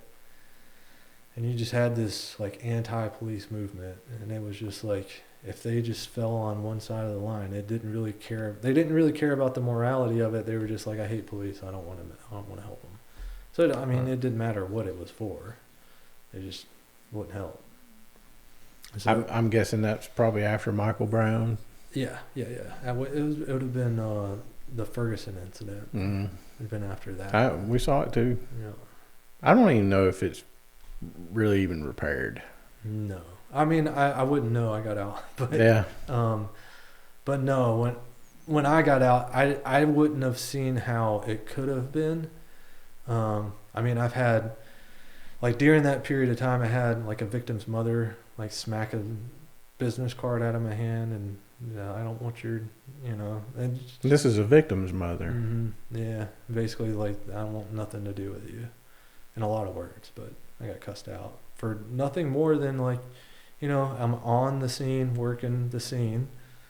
I don't know who this guy is, and then the mom shows up because his buddies who were involved, who aren't on the scene, ran off and told family member, and the mom knows a lot more than we do at this point, and we're just, all we know is we're working a shooting that, we have a victim on scene and who's deceased, and the mom shows up, and we're like, no, you can't just run up there and see your son. Can you tell us a little bit about what's going on? And it just went from there. That's amazing that a victim's mother, family, does not want to cooperate unless there's a motive. Right. But you're assuming child mother. Right. No motive there, but it happens. It's still just very odd to imagine that relations have gotten so stressed that could cause that. I mean, I will say, like, once I completed the investigation, it turned out that he was the aggressor. But still, like, I mean, I don't know if she knew that when she came up there, because I mean, it was within hours. Right. But yeah. So I mean, there comes a point where you're not seeing a future in law enforcement. And what's leading up to that? So married, have a kid, and then, I mean, the phone would just go off. I mean, my daughter was a toddler, and she was becoming cognizant enough to see me not around. And I think that was the biggest factor. And then the loss of purpose was a secondary factor, and that was enough to coincide together of just being like, I'm done with this. I'm find something that I enjoy doing, that I can, support my family or the ones that I care most about, right? So it was a pretty easy decision. Is it just like swimming in mud, the loss of purpose? Is it just not seeing the results? Yeah. Well, no, I wouldn't say not seeing the results.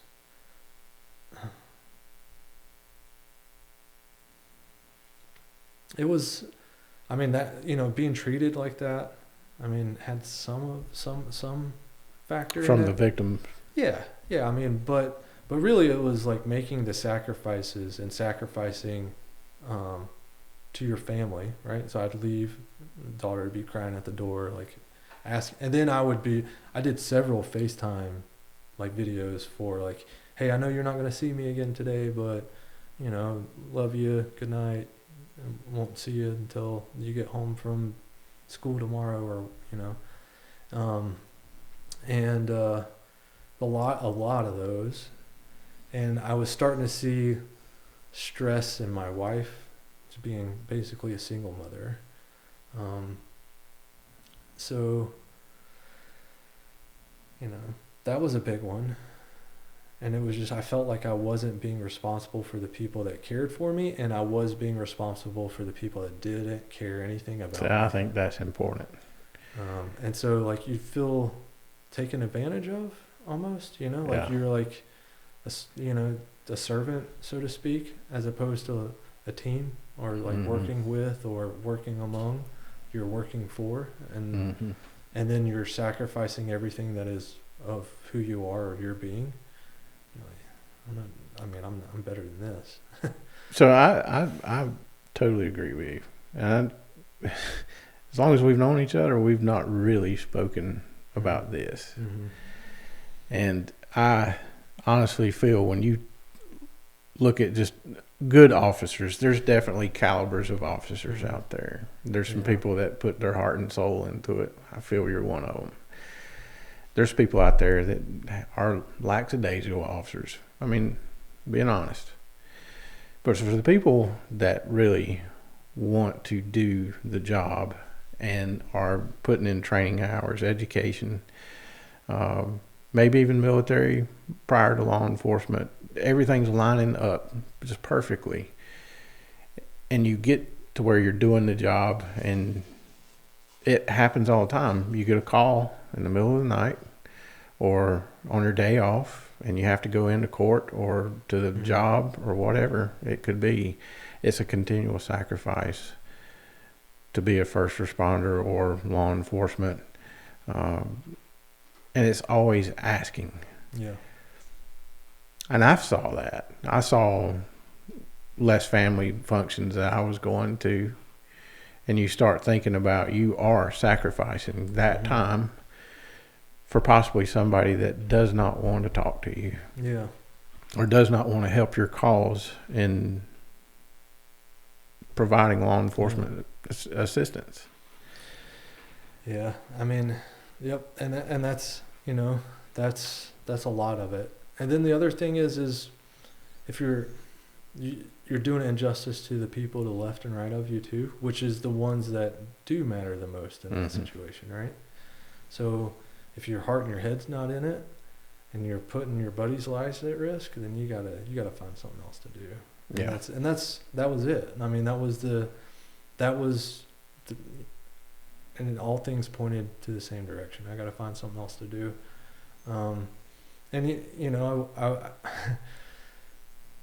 didn't have to do that. I didn't have to do law enforcement. Like, it wasn't like I was cornered into it, or like that was the only thing I had to do with, it wasn't like I did a criminal justice degree before I knew what it was, and then I got stuck in law enforcement and was 15, 20 years in before I realized I didn't want to do it. Like, I was still pretty young, still pretty early in my career. I wasn't walking away from a whole lot, and I had plenty of options that I could do.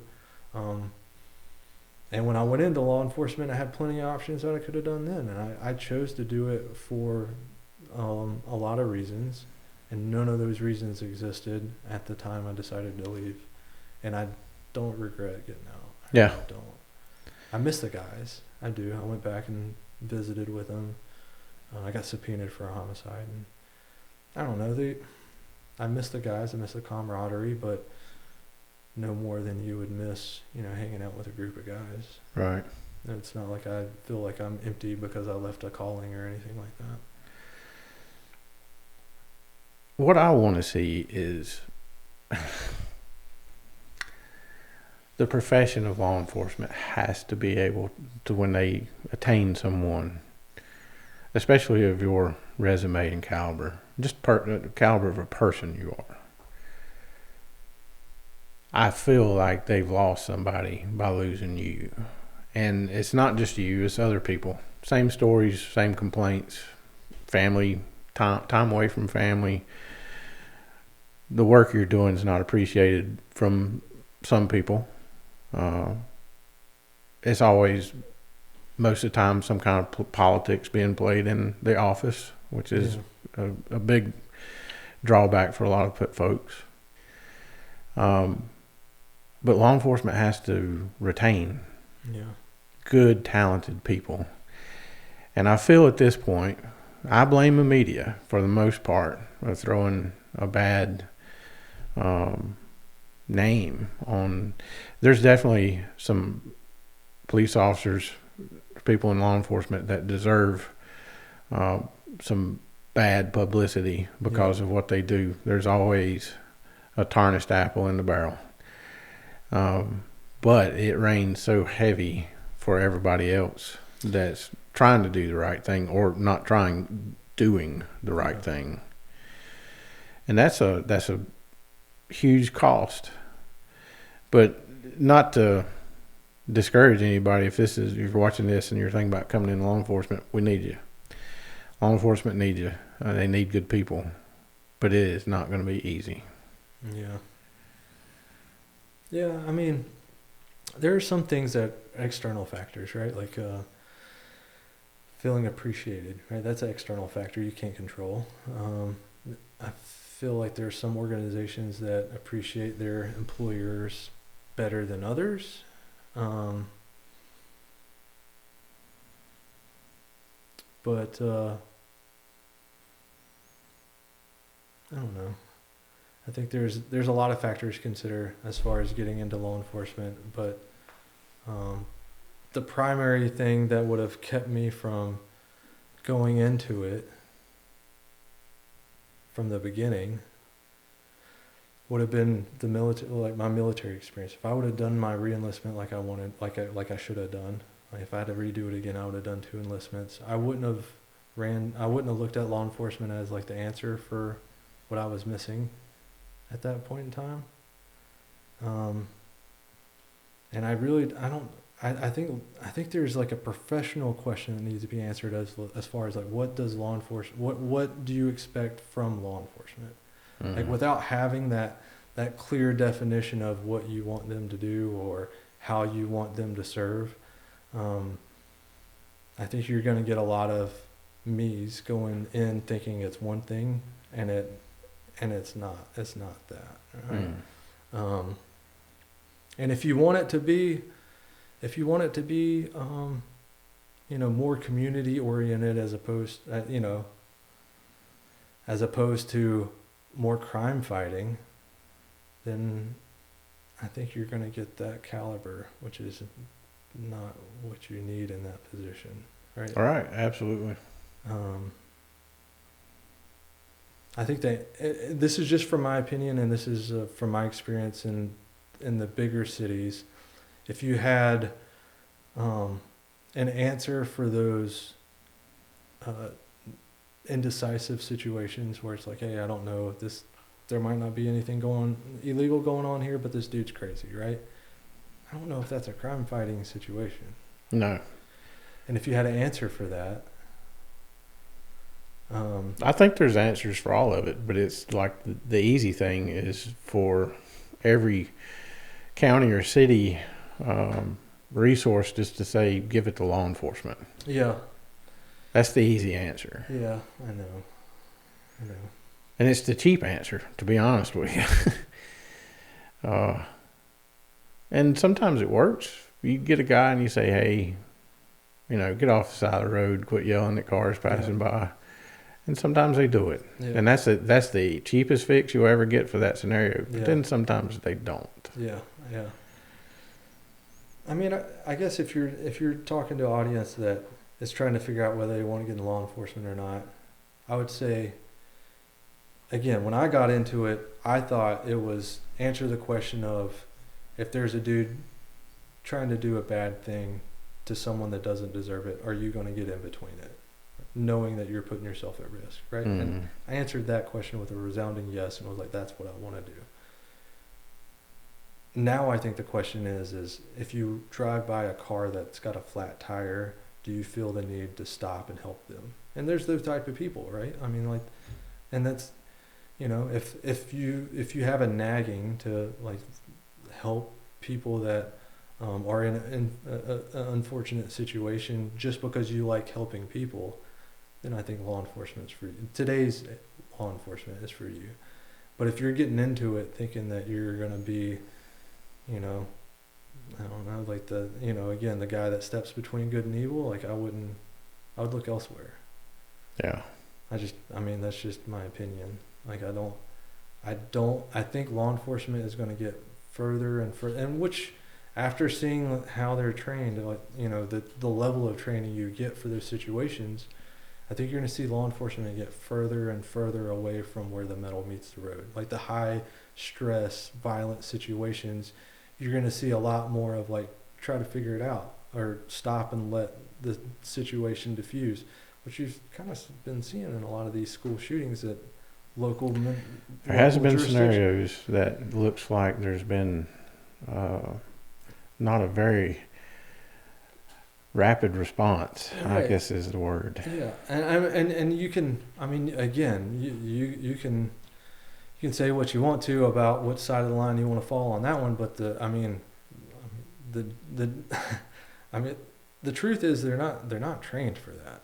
They're not. I've seen what it takes to train to go into a room where someone is actively shooting, or like you're going into a room and milliseconds matter, and that's like, you need to train for that several times a week. That's like your main, that's your main job, is like training for that scenario, and then you go do it, right? And bad footwork can really, I mean, that's the difference between life and death, right? And they're not even talking about footwork. They're talking about like just big picture, is it done right? You know, like not even is it done perfect? Is it going to be good enough to walk away from? It's like, is that what you should do? Or are you looking in the right direction? Those aren't the kind of questions you need to be asking in those situations, but yet you're sending these guys in there with those. And so whenever you have that situation, the active shooter, the school shooting, like, you're going to have hesitation because they're not prepared for it. They're not trained for it. So again, if you feel the nagging to help a guy change a tire on the side of the road when you pass him because he's got a flat tire, then, I mean, that's kind of the mentality of law enforcement these days. It's the community policing. It's the be among the community, which is a great thing, like, I mean, in itself, but not for the people that you expect to jump in the line of fire, right? I know when I was, bring this up, when I was in the military, I was going through my security clearance, and I was fretting about something that, I had done in high school, and I remember the DOD guy that was doing my security clearance was like, man, you're in the infantry, and you're in special operations community. They're not looking for choir boys. Yeah. And so it's the same, like, I'm not saying that you want bad people doing law enforcement. I've actually used that term before to a trainee, Yeah. because this particular person wanted to preach to a person after he was arrested. Yeah. And I was like, look, you're not here for moral support. You're not here to change his life. He committed a crime and you arrested him on it. You have probable cause. You bring him to the magistrate's office, and you're not going to lecture him about his wrong decisions. That's called judging people. Yeah. And I actually used that. I said, sometimes you don't have to be a choir boy to do this job. Yeah. Now, not saying one thing or the other about religion. Right. But it's, I agree with you there. There seems to be some mentalities that want to fix the world. And I'm wise enough to know you can't fix it. Yeah. You can only try to help it along. Yeah. The best you can. So we were having a discussion one time about, does law enforcement, are they making a difference? And some people were saying, oh, absolutely it is. And then one particular person I have a lot of respect for spoke up and said, White Earp was arresting people. We are still arresting people. Yeah. So is it working? Yeah. I mean, we're still arresting people. You're right. Yeah. Yep. I mean, I'm glad I made the decision I did to get out of it. I don't think I have the correct mentality to stay in it for what law enforcement is. I wish I would have known it before I went into it. I don't know. And then that's my opinion of it. Like, I think if things were different, or things changed in the way that the training, or the way that they're expected to do their job, then it absolutely would have been, exactly what I was looking for. But I don't think I realized that it was a counselor.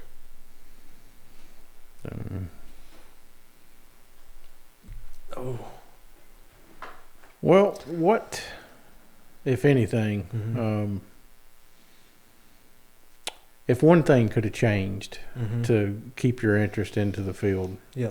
what would that one thing be? Yeah, I mean, it would have been a more decisive, a purposeful reason for why I do what I do, right? Mhm.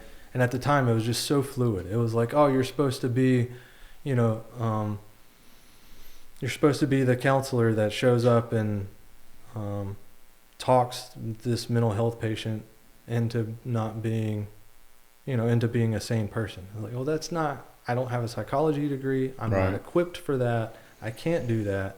And then it's like, oh, you're supposed to engage with the community on a daily basis, like read books to kids, like, be a part of the community because that's the community you serve, and you need to know that you need to be involved and know the people that you serve, right? It was just like there was just all these things that they expect you to do. And the one thing I wanted to do was just fight evil, like I just like, and so if it would have just been more clearly defined as far as, what they expected of me or that position, I would have done it. But yeah, just the direction that, the industry or the career was heading was not where I wanted to be. Mhm. And I was making sacrifices in my own life for something that I just didn't want to do anymore. Yeah. Well, I think it's something law enforcement in general needs to address, and I think they need to look at the long term about keeping very qualified people amongst their ranks. And I worry that the people that are applying now with the image you get from a media's perspective, the lens that they show so much, I worry that the people interested in getting into the field now are maybe not the people you want in the field. Because if somebody's wanting to sign up now, well, it's asking a lot. It's asking a lot out of that individual, whether they know it or not. The policy books are getting thicker and thicker and thicker every day. And some of those policies are for the good, but then some are very restricting on your safety. Yeah. And, there was a time where tasers you could use. Oh, yeah. That's been backstepped a lot. Tasers, they're not really a tool you're going to be going to very often, Yeah. where it could save you from physical harm. Yeah. It could save you from getting to a fist fight. Yeah. So what's better, tasing somebody or breaking your hand on, or them breaking their hand on your Right. face? I mean, you tell me. Well, like the one thing I've always heard is bad case makes bad case laws. I mean, there's a lot of things that, why were they out there to begin with? And it kind of goes back to just have a clearly defined purpose for why you're doing the things you're doing. Right. And if you're just going out there because someone called 911, which is what it's turned into a lot of times, it's going to make bad case law. It just is. And that is, you talk about just somebody just called 911. It's the easy solution for all, every issue, it seems to be. I don't know my ratio of alarm calls I've answered, where I'm talking about hundreds, and maybe 2 were legit. Yeah. I mean, everything is linked to law enforcement now. Everybody has a Ring doorbell, and they see a suspicious person walk by, even though it's a sidewalk in front of their house. They ask more and more every day out of law enforcement. And some of it's not, it shouldn't be diverted to law enforcement. But that's the end-all answer, it seems, for most situations. Creates a lot of call volume, a lot of demand. Yeah. But, man, I'm glad to talk to you, brother. I'm glad we did this, and I'm sure down the road we'll probably have more to talk about if you ever wanted to do this again. Okay. I mean, Yeah. I'm glad you've got a career you're happy with and your family's good back at home, and I mean that's important. But I really appreciate your service, brother. Yeah, of course. Thank you for that. Well, thank you for having Very me. important. And I always looked up to you, even though I'm a little bit older than you. I still look up to you, brother. Love you. Well, thanks for having me. Yeah, man. It has been great. Well, we'll do it again. Thank you.